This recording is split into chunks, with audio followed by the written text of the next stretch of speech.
Hello दोस्तों, मैं राहुल कुमार स्वागत करता हूं आपके अपने चैनल ग्रुप ऑफ बालाजी में। तो दोस्तों, इस बार लेकर आए हैं विंडो एसी, ओरिजिनल एसी जो कि विंडो एसी है। इसमें हमें पता चला था कि कूलिंग कॉइल की प्रॉब्लम है।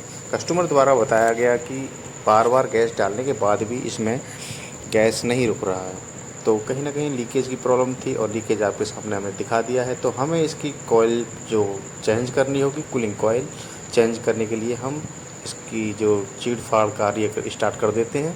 हमें जहाँ-जहाँ से इसकी जो वेल्डिंग वाली जो इस जगह है वो सब ओपन कर देते हैं और उसके बाद यहाँ से कैपिलरी ट्यूब और जो मेन ट्यूब होती है हमारी, वो सब हमें यहाँ से रिमूव करनी होंगी, ताकि हमें दूसरी न्यू कॉइल लगाने में आसानी हो जाए। न्यू कॉइल लगाने के लिए हमें यहाँ पत्ती के माध्यम से हमें ये सब कट करने पड़ेंगे, जिससे हमें आगे को कोई दिक्कत ना बने, ताकि कोई भी ब्लॉकेज या ऐसी कोई प्रॉब्लम ना आए। तो हमें यहाँ हेडर को रिमूव करना होगा और हमें अपनी जो कैपिलरी ट्यूब है वह भी रिमूव करनी होंगी। हेडर और कैपिलरी ट्यूब दोनों को रिमूव करने के बाद हम कूलिंग कॉइल जो पुरानी वाली होगी उसको हटा देंगे और न्यू कूलिंग कॉइल में हम हेडर और जो हमारी कैपिलरी ट्यूब है वो दोनों हम यूज करेंगे, क्योंकि उसमें जनरली हम लोग क्या सभी मैकेनिक जो भी होंगे, सभी मैकेनिक पुरानी ही जो होती हैं वही ज़्यादातर लगाते हैं। किसी किसी के साथ हेडर सहित कॉइल लगानी पड़ती है। बाय द वे हमारे पास हेडर है, तो हमें हेडर और जो हमारी कैपिलरी ट्यूब है दोनों को न्यू वाली कूलिंग कॉइल में हमें लगानी होगी। न्यू कॉइल हमारे पास है ऑलरेडी, पहले से रखी हुई है। हेडर निकालने के बाद हम अपनी न्यू कॉइल में ये लगाने के लिए हेडर और जो हमारी कैपिलरी ट्यूब है दोनों की दोनों को हम निकाल लेंगे। तो दोस्तों, हमारे पास ये जो पुरानी है वो हटा देंगे और न्यू हमारे पास ये है।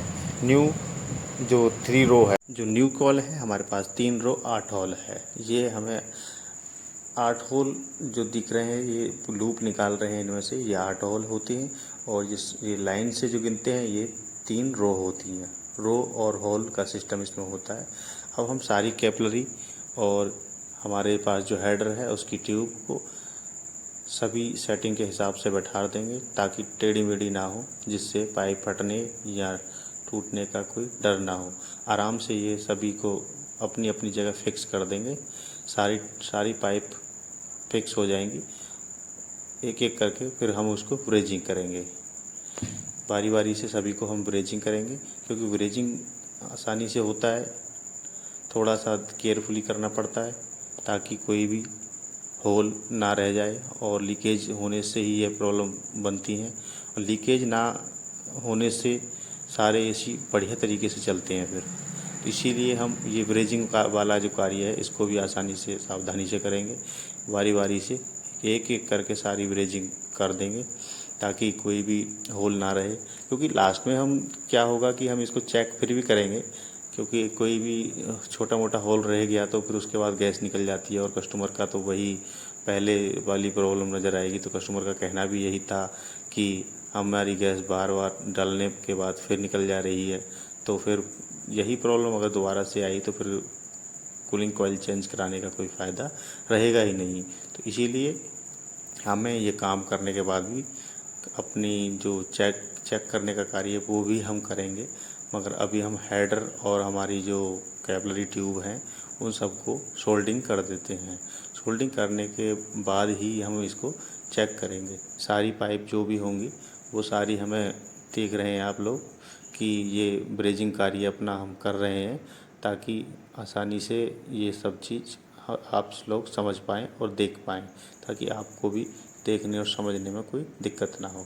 सारी होल जो हैं वो बढ़िया तरीके से हम लोग भर रहे हैं। आप देखिए, पास से दिखा रहे हैं क्योंकि कितने अच्छी तरीके से ब्रेजिंग कार्य हो गया है। ये देखिए, क्लियर हो गया। अब हमने इसमें प्रेशर भर लिया था और इसको हम दिखा रहे हैं आपको। कोई भी कहीं से भी लीकेज वाला सिस्टम हमें नज़र अभी नहीं आ रहा है। ऐसा कुछ दिख नहीं रहा है जिससे कि कोई भी लीकेज कार्य दिख रहा हो। लीकेज तो दिख नहीं रहा है, बट आपसे हमारा अनुरोध है कि आप हमारे चैनल को लाइक और सब्सक्राइब करें।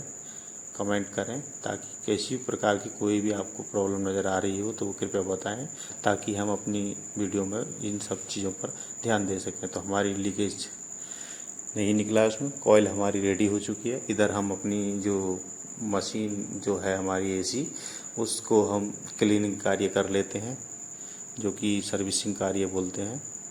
साफ़ सफाई थोड़ा हो जाएगा तो अच्छा रहेगा। ये देखिए गंदा हो रहा है सारा एसी, तो इसको हम साफ़ कर देते हैं जेट मशीन से। जेट मशीन से हमारा एक जो काम हो रहा है उसके हिसाब से ही थोड़ा थोड़ा साफ़ हो जाएगा। देखिए कितना गंदगी निकल रही है ब्लोअर से भी। ब्लोअर में पानी मार दिए हैं ताकि गंदगी, ये देखिए काला काला पानी निकल रहा है। इतना ब्लोअर गंदा हो जाता है चलते चलते, क्योंकि ये सारे धूल पार्टिकल्स जितने भी कण होते हैं वो सब अपनी ओर एब्जॉर्ब कर लेता है, तो इसीलिए ये भी साफ़ सफाई खुल के हो जाती है। ओजनर का सारा एसी खुलता है वैसे तो, सब पूरा पार्ट अलग अलग निकल जाता है। तो साफ़ सफाई कार्य हम यहाँ कर रहे हैं, सर्विसिंग कार्य, जिसे हम सर्विसिंग कार्य बोलते हैं जेट पंप से। जेट पंप हमारा प्रेशर थोड़ा कम दे रहा है इस टाइम, तो इसलिए थोड़ा सा ऐसे ही है, फिर भी कर लिया। अब देखिए हम अपनी कॉइल, जो हमने न्यू कॉइल बनाई थी, हम इसको एडजस्टमेंट कर देते हैं, पेच वेच लगा के इसको सेट कर देते हैं। देखने में बहुत अच्छी लग रही है, काफ़ी सुंदर कॉइल है ये और बढ़िया तरीके से है। जो हम हीटिंग पावर वाली जो हमारी कॉइल होती है उसको पेच वेच लगा के रेडी कर देते हैं। ये सारे पेच हम आपको नहीं दिखाएंगे, केवल ब्रीजिंग वाला कार्य दिखाएंगे। अब हम यहाँ फ़िल्टर पर, कैपिलरी वाला फ़िल्टर होता है, उसको हीटिंग कंडेंसर के साथ एडजस्ट कर रहे हैं। हीटिंग कंडेंसर जो कि पीछे होता है बैक साइड में, और कूलिंग कॉइल वाली जो हो तो राइट्स मतलब अपने फेस के सामने होता है, जिससे हम एसी की ठंडी हवा महसूस करते हैं। तो ब्रीजिंग कार्य हमारा यहाँ पर हो रहा है गैस वेल्डिंग के द्वारा। वेल्डिंग अच्छी तरीके से करना होता है, ये यहाँ पर हो गया है। फिर दूसरा भी हम यहाँ पर कर देते हैं। ये सभी वेल्डिंग हम बंद कर देंगे।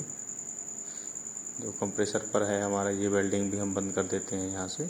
आप देख रहे होंगे कि हमारा जो वेल्डिंग कार्य है, सक्शन और डिस्चार्ज दोनों कंप्लीट हो चुके हैं, और दोनों को फिर हमने ऊपर पिनवाल लगा रखे हैं। पिनवाल लगाने के बाद यहाँ पर हम जो पहले ब्रीजिंग कार्य है वो ब्रीजिंग कार्य पूरा कर लेंगे, ताकि कोई भी दिक्कत ना हो। और गैस वेल्डिंग का बड़ी सावधानी से करना पड़ता है, क्योंकि इसमें पीछे की साइड में प्लास्टिक पार्ट होते हैं।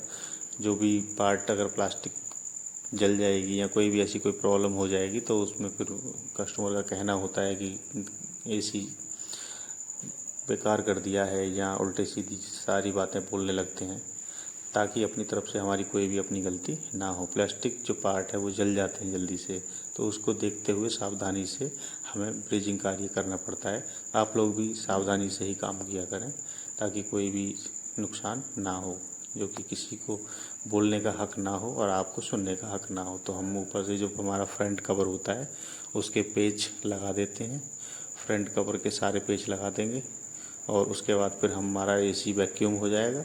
और वैक्यूम होने के बाद भी हम गैस के लिए रेडी हो जाएंगे। सारे पेच हमारे यहाँ पर लग ही चुके हैं। कुछ पेच दिखा देते हैं हम आपको लगते हुए। ये हमारा एसी अब कंप्लीट ही है। इस टाइम वैक्यूम कार्य चल रहा है, और वैक्यूम कार्य होने के बाद पेच लगाते हैं, उस टाइम ही वैक्यूम पर लगा देते हैं, और उस टाइम ही वैक्यूम कार्य चलता रहता है। हमने बड़ी मशीन लगा रखी है वैक्यूम वाली भी। और ये हम गैस के लिए, हम गैस का जो हमारा पाइप चार्जिंग लाइन है वो हम कनेक्ट कर रहे हैं यहाँ। ये देखिए सिलेंडर के साथ हमारी चार्जिंग लाइन कनेक्ट कर दी है हमने इससे, और उसके बाद हम इसमें थोड़ी थोड़ी गैस छोड़ेंगे। थोड़ा थोड़ा गैस पहले छोड़ देते हैं, क्या, ताकि वैक्यूम को हम क्लीन कर सकें। वैक्यूम होने के बाद फिर हमने गैस छोड़ देते हैं, एसी चला देंगे, और एसी चलाने के बाद ही हमें पता चलेगी कि हमें कितनी गैस और इसके अंदर छोड़नी है। देखिए आप आइस आ रही है, थोड़ी थोड़ी आइस हो रही है, जो कि तो दोस्तों हमारी वीडियो इस टाइम कंप्लीट हो गई। मिलते हैं नेक्स्ट वीडियो के साथ। धन्यवाद। हमारे चैनल को लाइक करें, सब्सक्राइब करें और कमेंट करें। मिलते हैं हम आपसे अपनी एक और नेक्स्ट न्यू वीडियो के साथ, और फिर मिलते हैं अच्छी और खुशियों के पल के साथ। Thank you.